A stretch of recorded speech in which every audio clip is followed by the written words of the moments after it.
Well, hello. I'm Josh, and I'm back once again with another film to tell you about. And this week I'm talking about Edmund Goulding's film noir classic, Nightmare Alley. So, Nightmare Alley is based on the novel of the same name by William Lindsay Gresham, and it follows a con artist named Stan Carlyle who uses his tricks and deception to gain wealth and power, first conning the lower classes at carnivals and then moving up to the upper classes at high end parties. But the higher he gets, the more he realizes his life of lies may be catching up with him.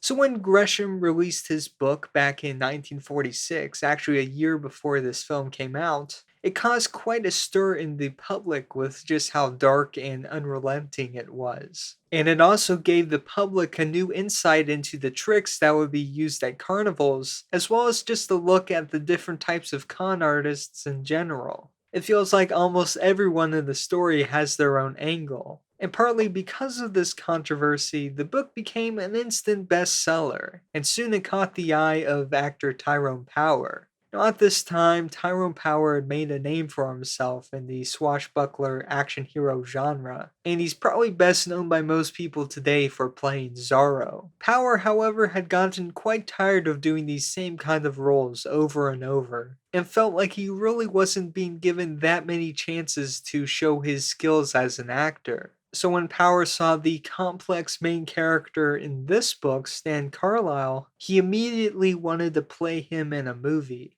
And so following this, he ended up convincing Daryl Zanuck of 20th Century Fox to buy the rights to this book and to make it into a movie. And since he was pretty much one of the biggest stars in Hollywood, he got his wish. And the film was sent into production. And really, this is a pretty interesting aspect of the film. It's just how it got made in the first place. If you watch this with really any knowledge of the Hays Code at the time, you'll probably be surprised that they were able to make this at all. And just looking at the book, it's pretty clear they would have had to make quite a few changes to get that into a movie in those days. But what's even more surprising is that the film had an A-level budget to it. In those days, almost everything that we now consider to be film noirs were given B-level budgets to them. But despite all of this, Nightmare Alley was given a pretty big budget. And this was almost entirely due to the fact that it had a huge star, Tyrone Power, as the lead. And even though this was a pretty dark and cynical film, it was also a Tyrone Power film, and so the budget ended up reflecting that. And this mixture of having an A-level budget for what really became an uncommercial film was pretty incredible. You get a great sense of the Art Deco style from the period, as well as the dark carnival atmosphere that's draped in shadows. And much like the book, the film does a great job of showing sort of the behind the scenes of how some of these popular cons were being done at the time. Gresham had actually known an old carnival worker who told him how many of these tricks worked, as well as explained to him the concept of the carnival geek, which ended up becoming Gresham's whole inspiration behind writing this book. I thought it was really interesting how Gresham kind of breaks down some class barriers by showing Stan's approach to how he cons different groups of people. First, with the carnivals, it's mainly the lower and maybe even middle class that he's going after. And for this, they do all sorts of shock and awe stunts, and he seems to be pretty easily tricking all these people into believing whatever they want them to. And after this, Stan eventually sort of feels like he's outgrowing the carnivals, and so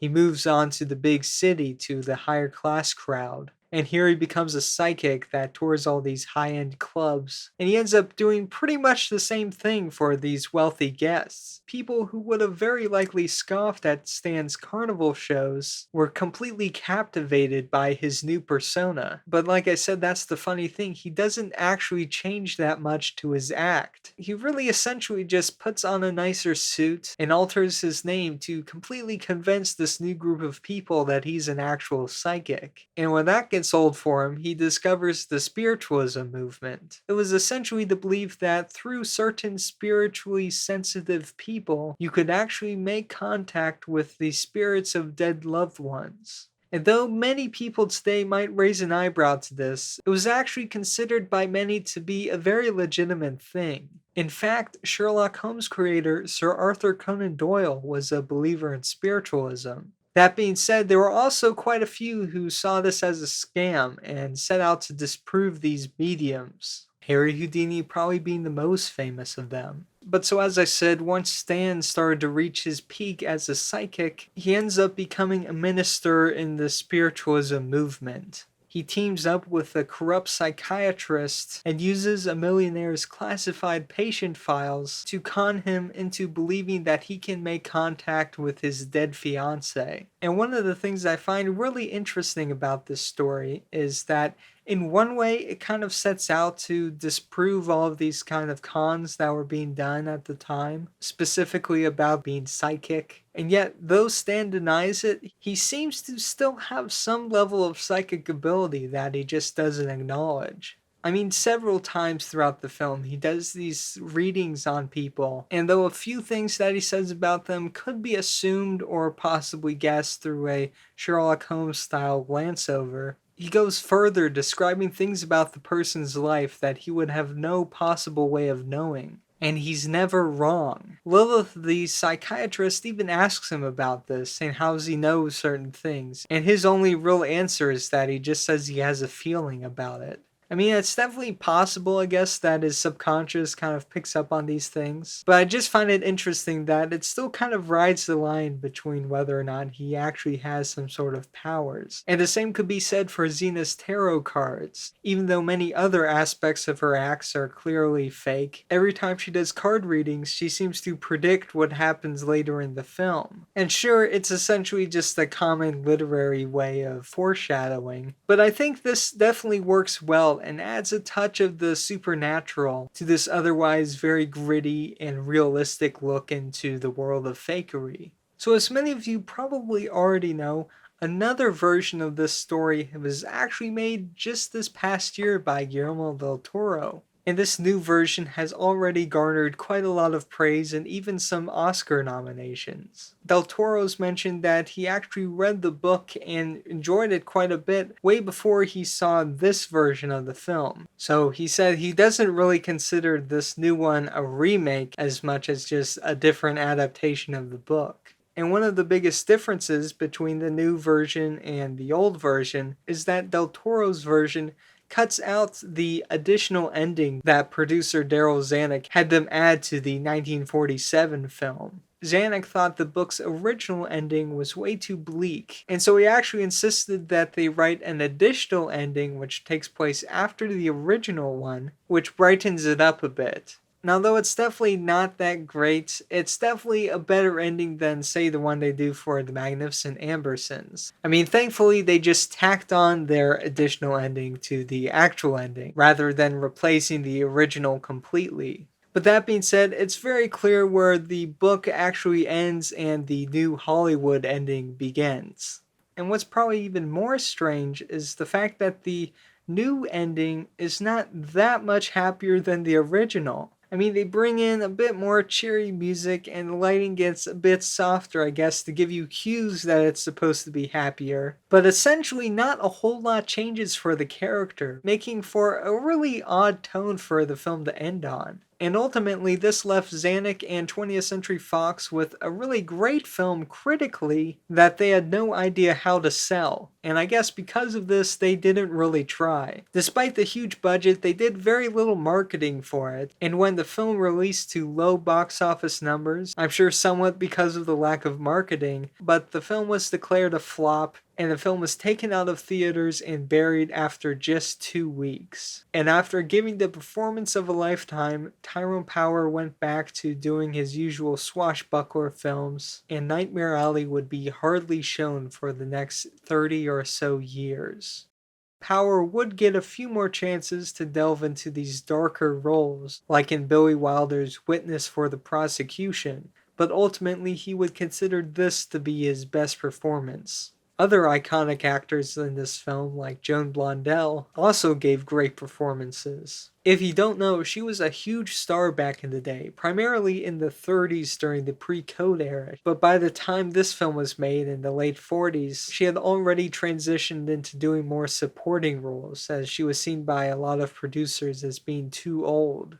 She didn't let that stop her though, and she continued to act in great films up until her death in 1979. She appeared in everything from The Cincinnati Kid to Grease, and even had a memorable part in one of John Cassavetes' films, Opening Night. Helen Walker was also very iconic in this film as the corrupt psychiatrist Lilith Ritter, who may even be more of a con artist than Stan Carlisle. She makes herself very distinct from the start by wearing a business suit, somewhat like Marlene Dietrich would wear. Interestingly enough, the screenwriter of this film, Jules Furthman, actually wrote several of Dietrich's most famous films when she was working with the director Joseph von Sternberg. So I'm not sure if that had anything to do with their costume choice, but regardless, it really makes her character stand out, especially in 1947, and it's just somewhat of a more subtle choice that makes her character instantly more memorable. And of course, Helen Walker's incredible performance on top of that doesn't hurt either.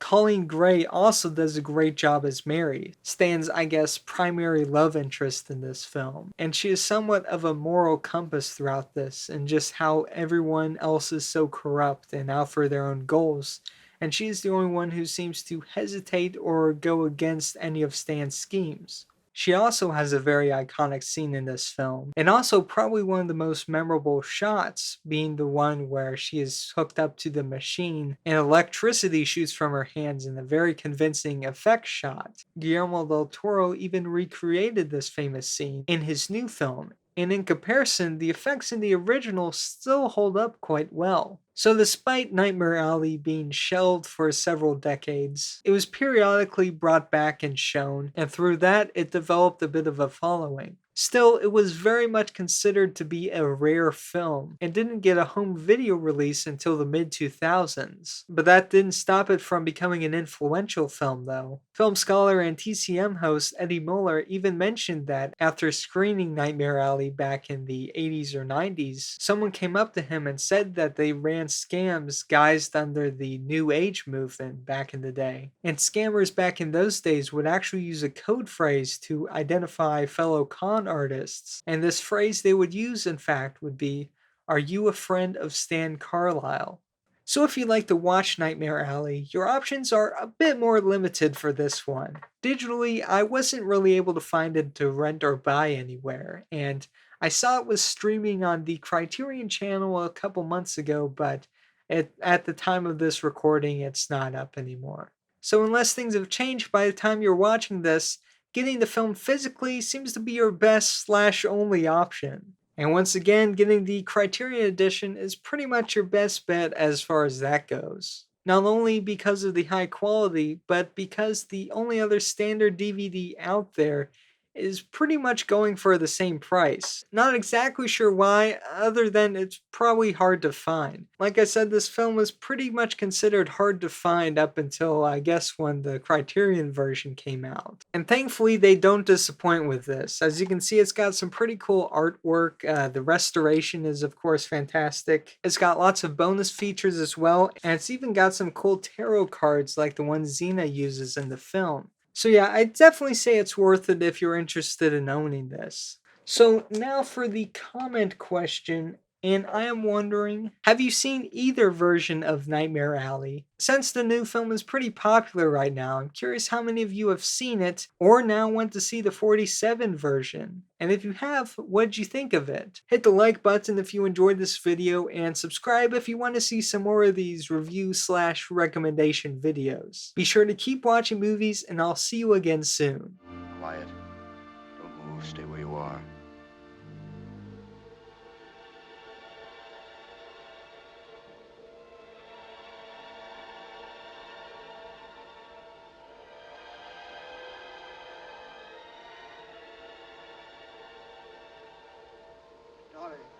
Darling. Oh, darling, forgive me. Forgive me, darling. I believe now. I believe everything. Oh, darling, ask God to